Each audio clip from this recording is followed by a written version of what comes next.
ఆరుగురిని చంపేసిన కిల్లర్ రాజ్ కుమార్ ఎక్కడ? 8 బృందాలుగా రాజ్ కుమార్ కోసం పోలీసుల వేట కొనసాగుతోంది. 36 గంటలు దాటినా ఇంకా ఆ దుర్మార్గుడి ఆచూకీ దొరకలేదు. ఒక అనుమానిత వ్యక్తిని చూశామంటున్నారు తిమ్మాపూర్ వాసులు. ఒక వ్యక్తి ముఖానికి మాస్క్ తో కనిపించాడని చెప్తున్నారు. అడవిలో నుంచి వచ్చి ఒకరిని లిఫ్ట్ అడిగినట్లుగా చెప్తున్నాడు ఆ వ్యక్తి.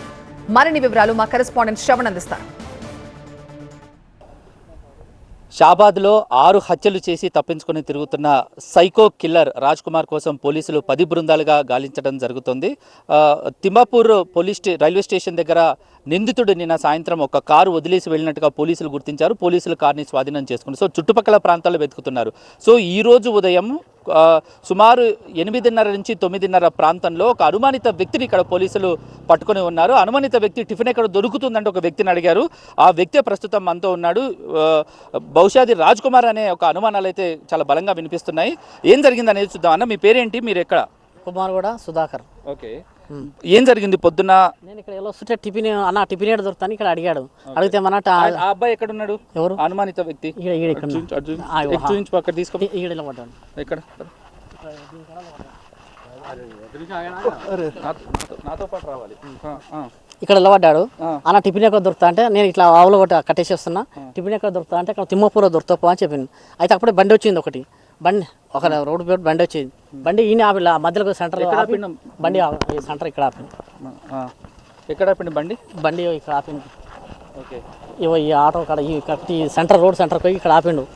ఆపి నెక్స్ట్ ఏమైంది? ఏం చేసింది మళ్ళీ నేను చూస్తున్నాం. మేము చూసిన ఎంటర్ అవుతుంటే ఉంటే ఆ కార్ కాడ ఆపి ఆయన ఏం చేసింది కానిస్టేబుల్ బండి అటు వెళ్ళిపోయింది. వెళ్ళిపోయినాకనే అవతలకి బండి ఈ బండికి అటాక్ దగ్గరకు తీసుకొచ్చిండు.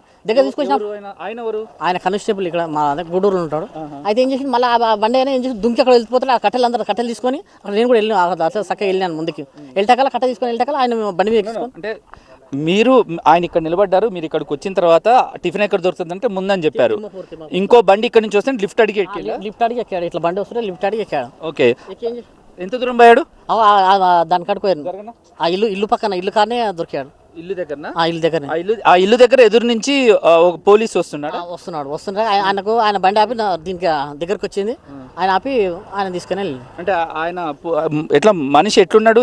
ఏం బట్టలు వేసుకున్నాడు? రెడ్ టీ షర్ట్ వేసుకుని నైట్ ప్యాంట్ వేసుకుంటూ ఇట్లా మాస్క్ పెట్టుకుని ఇట్లా పొడుగున్నాడా? ఎట్లా హైటు? మామూలు మంచిగా మిడిల్ మంచిగా. మరి మాస్క్ ఉన్నాడు అన్నారు కదా, పోలీస్ ఆయనకు ఎట్లా అనుమానం వచ్చిందంటారా? ఏంది అది తెలియదు. వాళ్ళ పోలీసు ఆయనకి ఏమి అనుమానం వచ్చింది తెలియదు. అది ఓకే, నేను చూస్తే బండి మీద ఎక్కించుకొని గల్లబట్టి బండి మీద ఎక్కించుకొని పోయాను.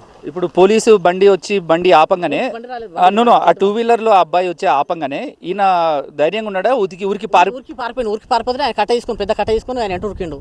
ఉరికటాక దొరికి బండి మీద ఎక్కించుకొచ్చిన ఆయన గల్లబట్టి తీసుకొచ్చిండు.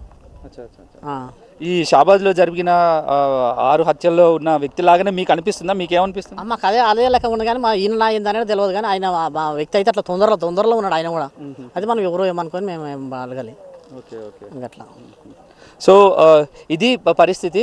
ఇప్పటి వరకు ఉన్న సమాచారం ప్రకారం అయితే ఒక అనుమానిత వ్యక్తిని పోలీసులు ఇదే స్పాట్ నుంచి అరెస్ట్ చేసి తీసుకెళ్ళడం జరిగింది. ఇక్కడ ఒక వ్యక్తిని, సుధాకర్ అనే వ్యక్తిని టిఫిన్ ఎక్కడ దొరుకుతుందని అడగటం, లిఫ్ట్ వెళ్ళి అక్కడికి వెళ్ళటం, అక్కడి నుంచి పోలీసు మఫ్టీలో బండి మీద వస్తుండటం, అతను అనుమానించి వ్యక్తిని అడ్డగించడంతో 2 వీలర్ దిగి పారిపోయే ప్రయత్నం చేస్తున్న క్రమంలో గల్లా పట్టుకొని పోలీసులు అదుపులోకి తీసుకున్నట్టుగా తెలుస్తుంది. ప్రస్తుతం ఆ వ్యక్తి ఇప్పుడు ఎక్కడున్నాడు? రాజ్ కుమారేనా, 6 హత్యలు చేసిన సైకో కిల్లరేనా అనే దాని మీద పోలీసుల నుంచి క్లారిటీ రావాలి. ఇక్కడున్న మొదటగా వ్యక్తిని చూసిన వ్యక్తి మాత్రము సుధాకర్ అనే వ్యక్తి మాత్రం బహుశా షాబాద్లో 6 హత్యలు జరిగిన కేసులో ప్రధాన నిందితుడైన రాజ్ కుమార్ లాగానే అనిపిస్తున్నాడని అయితే చెప్పడం జరుగుతుంది. ఏదేమంటే దీని మీద ఇంకా క్లారిటీ రావాల్సిన అవసరం ఉంది. మరికొద్ది సేపట్లో పోలీసుల నుంచి దీనిపైన ఓ ప్రకటన వచ్చే అవకాశాలు అయితే కనిపిస్తున్నాయి. ఇది కెమెరా పర్సన్ వెంకట స్వామితో శ్రవణ్, TV9 హైదరాబాద్.